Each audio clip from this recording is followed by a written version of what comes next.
PS5 reveal, and it got postponed because of the protests and stuff, and having Sony letting these people voices heard instead of like their own during like a corporate event, which is pretty exciting. I mean, now that it's actually coming up, because when I first heard the news that it was going to get postponed, I was like, oh man, they just have like the worst luck right now in terms of like revealing like information or the appearance of the PS5.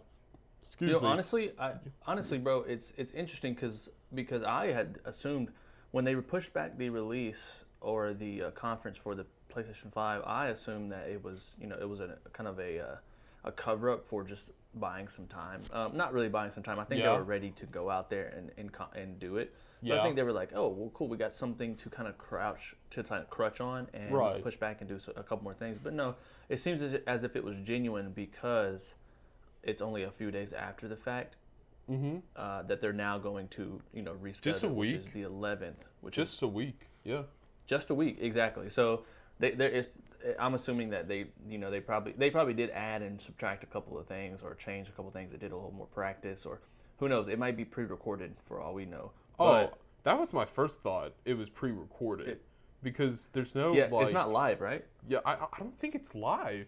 I think okay. I think it's like I don't know if I heard anything about it being live, but for my knowledge, I don't think it's live. I think it's like pre-recorded stuff because I don't think you can have like live events right now due to this whole COVID thing. So the best other option is doing like a Nintendo Direct, which I mean, I feel like they're inching towards that. So yeah. Well, I think it's very interesting. I thought I would assume that. I mean, I didn't assume, but I thought that maybe they would do like a live, like very much how they did the live for the release of the new Assassin's Creed. Yeah. Where it was just like something where they just revealed it. The guy was doing Photoshop the entire time, photoshopping the cover. That's something that is very doable during COVID. But yeah, you're probably right. It's definitely probably pre-recorded, which is cool. But man, what do you think about the fact that they just released that video yesterday or it just showed the controller, the black version of the controller, like twisting, and it goes PlayStation 5 conference happening on June 11th. Yeah, I think it's so cool. They know the anticipation of the actual console design. To be fair, To be fair, like their controllers at least, like they're kind of iconic in a way. Like if you see if you see like a PlayStation controller, like the first one, people instantly know what that is. But if you show, like, let's say somebody, I don't know, the Virtual Boy. You know what the Virtual Boy was? Mm-hmm. For our listeners out there, the Virtual Boy was this failed Nintendo console that was the first to use like virtual reality and stuff, like a headset and whatnot. But the problem is every game was in red, and it took a lot of power. It took a lot of memory and stuff to save your progress, and it was just clunky and big, so nobody bought it. They only sold not even 100 units. They sold probably 76 or 70 units in total, which was a massive failure. But I feel like that was more of a prototype. But it's something like that. But for them to create a little video, which I'm assuming that controller is either done in CGI or they've had that kind of cool little commercial effect where things feel like they're floating in mid-air. You know what I'm talking about? Like those behind-the-scenes footage where like a hamburger's being talking about with the black backgrounds and stuff. Yeah, like the black. Yeah. Dude. So I'm actually I like the point that you brought up with the PlayStation 5 controllers being iconic because let me ask you this: does that same sentiment apply to Xbox controllers? Not to start a war. Yeah, not to start a war. We know that applies to Nintendo controllers, right? We know that. Oh my god! But does it apply to Xbox controllers? Because people, and I agree, people often to put the Xbox controller as the king of ergonomic design, hand comfortability. It just has a great feel to it. Yeah. But it doesn't really push. It doesn't really have a nice. I never looked at the Xbox controller and go, it looks pretty. And that's just my opinion. So do you think that is directly, is it a direct reason as to why people don't see it as an iconic controller? Because I never think about the Xbox One controller or the Xbox 360 controller. I don't really Um, I don't really care for them. I mean, that's my take. okay, I gotcha. don't really like, not to like bash on like Xbox users, but I don't really like think about them too much. I think about Nintendo and PlayStation most, which I mean, Yeah, that's interesting for someone who doesn't, because I don't have an Xbox, but I have a PC, and I use the Xbox controller for the PC since it's the most compatible with that. And yeah, I do love the Xbox controller. I don't necessarily, I love PlayStations more because of the look. yeah, It's just on, like you said, the PlayStation One, it looks great. yeah, The PS2 controller looks great, and the PS3 and PS4 controller both look great. The DualShock, man, is it also has, like, interesting features with the touchpad and the light bar on the front that signifies what player one or player two, or if it's dead and if it's charging. And man, I just really love the ergonomic, the most, like, it's very slim. yeah.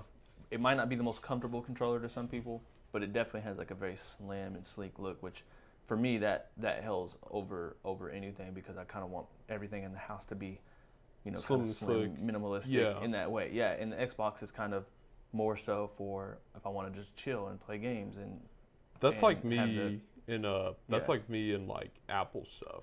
I just think all their Mm, designs and all their products have like this slick feel to them.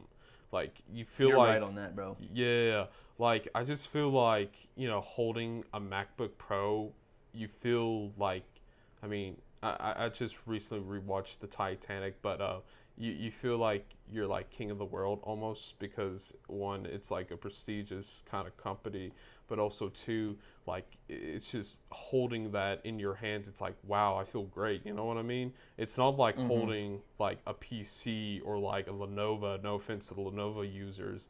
Um, it's just That's very. offensive, bro. I know that's really offensive. We better watch our language, David. Um, Yeah, you can't but don't ever say Lenovo, bro. That's such dude, a that's I such a had a friend. disrespectful word. I had a friend that used the Lenovo for like gaming and stuff. No offense, but I can't wait to read the comments section. Um, but like it's just the most bulkiest thing you can imagine. Like you can see the fans where they're coming out of. It's just not good.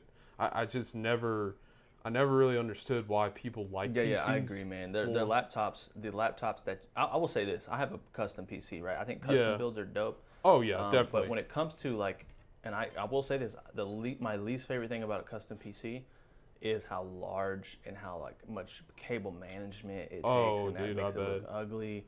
And like I said, I like to be very slick and slim and minimalistic. So when I Yeah. see like my friends like you and my other friends I work with in the creative industry, I see like they have these nice, slick, minimalistic Macs. The black ones or the space gray ones are like, That's dude, yeah, dude. I'm I love jealous. my space gray, bruh.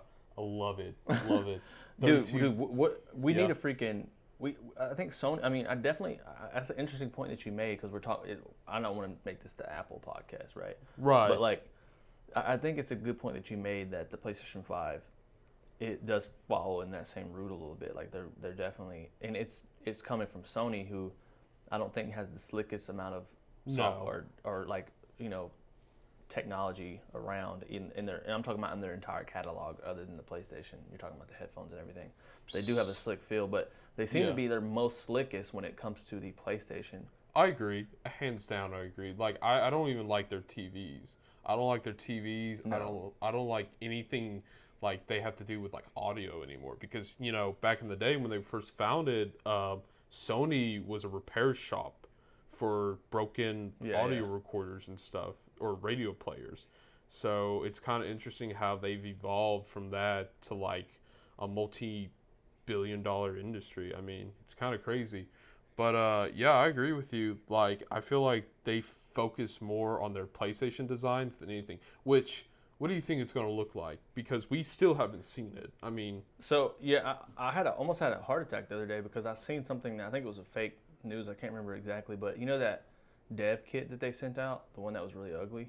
yes, the So, V someone shape, had the V the shape. V Yeah, shape. Someone had put that out and said something like, like it was. I thought it was a pretty reputable.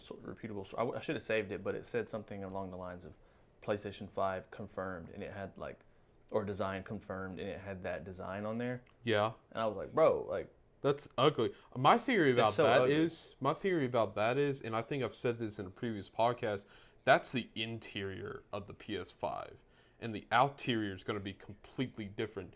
Which, having to see a white controller and now a black controller, you know how they did like the regular switches, like the regular Yeah, Switch yeah. consoles and stuff, where Mm-hmm. there was a blue and red one and there was a gray one. I think they're going to do that for the PS5, where there's a white PS5 and a black PS5.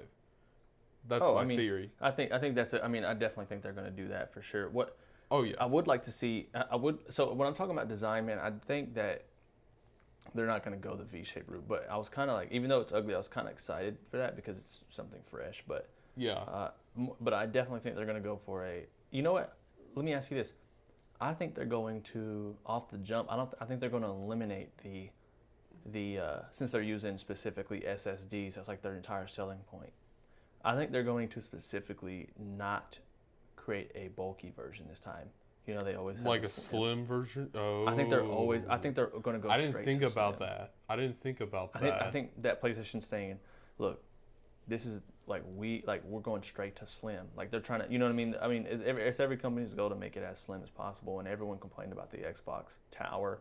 Yeah, So it's I think they're going to go straight to slim, and maybe I don't know. Maybe people re-up on this. I don't know if people re-up from the PlayStation, the original release, and then go to slim. I don't know if people do that or not. I don't think people do that. I definitely don't.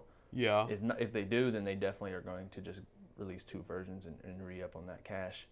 But man, what do they lose other than monetary value if they just go straight to slim and everyone's like, dang, this thing is slick, bro. It's as thin as a freaking, as But thin as a freaking book. just And the it looks, Apple route. Yeah, just the Apple yeah, just route. the Apple route. Which, Man, I gotta say, speaking bro. about that, yeah. Go ahead, yeah, go ahead. I'm But listening. speaking about Apple, there's a theory, and I know you've watched this video too, about how Apple might buy Sony, and so in How did that what? way, yeah, in that way, um, Sony, or in that way Disney can actually acquire Spider-Man without them buying the rights just for one property. You know what I mean? Oh, you're talking about Yeah, yeah, I got you. yeah. So, and now that you said that, for Sony, like in your theory, for Sony to just go and do this slicker design, like, hey, we're not doing the bulky anymore. We're doing like very thin, very beautiful, well designed, PlayStations now. I can see Right. that. I can see that. I didn't think about that, but now that you said it, I could see that now. My original thought was that it was gonna be like the Xbox Series X, but not as big or not as bulky, but like Mm-hmm. it's stacked. It's kind of like how the PS4 is like slanted almost, but you have that for the PS5. You know what I mean? Like they kind of Yeah, build yeah. on that. That was my original thought because I really do like the slant design for the PS4. Not gonna lie. Yo, Um, let me ask you about this. So, we have heard nothing from PlayStation first party developers. nah. I Well, think yeah. I think that the PlayStation 5 conference that we're about to see here in a couple of days is going to. I'm looking forward to an absolute mind blowing. I think that PlayStation is. Dude, I'm, both PlayStation guys, so Oh, I think definitely. that PlayStation is going to just reap havoc when it comes to exclusives because that's what they care about. I think they're going to go say some just outlandish stuff. We haven't heard anything from I, I some of the hope. best, some of their top developers. You know what I mean? Yeah. Who is that for instance? I'm trying to think because I know of like the big names. Well, obviously we got The Last of Us, which is, that's on PlayStation 4. So I'm trying to think what are they going to release with the PlayStation 5 because they always pair a game with it. And obviously they might have like a Death Stranding on there that's like you can buy this with the console. But what are they Well, going? What do you think they're going to like? What developers do you think are ready to release anything if you have any? well, and this is gonna be. I mean, this is one of our topics that we talked about before going to this podcast. But there's been rumors, and this gets me excited. there's been rumors about a possible Final Fantasy 16 reveal, which I think is insane because when you go back like 2 or 3 years ago, uh, what's his name? He's the creative director of Final Fantasy VII Remake. I have no clue. Tetsuya Nomura. That's his name. He said that it's really hard for us to make multiple games at the studio now because all our attention is on pretty much these AAA games now. Because back in the day, game developers could develop games like in quantities, like literally like push them out and stuff because games were easier to make back then, which is kind of ironic because the software was hard to develop. So there's that, but it's just I would be blown away if they revealed a Final Fantasy 16, and the rumor is that it's gonna have heavy influence from the Devil May Cry series and like the Dark Souls series. So it's kind of gonna be like super difficult, pretty much, like very Yo, hard, very challenging. What's up, bro? Horizon Zero Dawn. Ooh, ooh, hoo, hoo, hoo, hoo. Yeah. Bro, like what if they do that? People are gonna lose their minds. Oh, I know. Me personally, I haven't played that game, but I know it's like an incredible game. I know It a is, lot of and it people have won, played it. won Game of the Year. Yes, yeah, that's what I heard too. Um, if they release a God of, I didn't play God of War, like the reboot per se. Um, but I know like it was an incredible game and stuff. I don't know what happens at the end of it, but could you kind That of game's lean it to incredible. me? Yeah, could you like lean it towards me about if there's a possible sequel? For God of War. There's definitely like some sequel opportunities. The ending is very I would just say that it's there. It's shock. It has a shock value to it, but it's not a cliffhanger. Okay, It could be how it is now and not be a problem at all. Like I think people would be happy pleased if with. if they never came out with another game. Okay, It's very much like they ended The Last of Us, okay. the first one. Yeah, Oh, like I know what you mean. I know uh, what you mean. Okay. yeah. So it's like, oh, this could have a sequel, but also it may not. It's just a cool little story element. Other than that, bro, I think there's a rumor that San Diego studio Yeah. is working on an Uncharted game. Really? Huh. Yes, because they're thinking they might hand the right. They never said that there was ever going to be you know they never said they was ever going to stop making Uncharted. They said Naughty Dog was going to it was their last one. Right. Okay. Huh. That's actually So there's real a interesting. chance. There's a chance that they could. Okay. Well, that's cool. Um. Hmm. That's interesting. Well, now that you say that, do you think there might be a possibility that we'll see like a remake of Jack and Dexter? Because, with their whole reveal of a remake of, the Crash Bandicoot games, and that was a Naughty Dog exclusive, or, IP at one point, both of them were. So, what if, like, in our childhood, they just announce all these, like, remakes for all these, like, classic platforming games? Would you be blown away by that? I think that people. I think people would love that, but I think there's a huge fan base of people who cared nothing about that. So I doubt that they're going to Yeah, do too much of that. They could do a lot of it, but maybe not too much. yeah, What I really think they're going to dig into. I think there's a big chance that we could get a what do you call it, Horizon Zero Dawn. I think yeah, we might get some announcement about a new Marvel series, yeah. something like Which we Spider haven't Man. we haven't heard much from the Marvel game or the Yeah, we Avengers. might. I'm thinking they're going to dig into the ones that have already been announced too. Yeah, Like for instance, let's see, we got Ghost of. I think they're going to maybe show some Ghost. Ghost of Tsushima like type stuff Yeah. maybe and how it performs, and we might get something from Ben Studios who did Days Gone, which is it's been they need some more time to work on these games obviously, but Oh I think yeah. for the most part we're going to get some stuff like that. But who knows? We might have some all new titles that from some studios. But I Yeah. think if we were to get like I think PlayStation has some tricks up their sleeve because we've heard not. It's been a good minute How much they you how worked on much Horizon. yeah. How much you want to bet that they revealed no games for the PS5? Which that would be dumb. on their part, but still, no, that's not gonna happen. It could happen. I'm just throwing that out there, bro. I'd have to disagree, bro, because PlayStation's whole business model is. Wait a minute.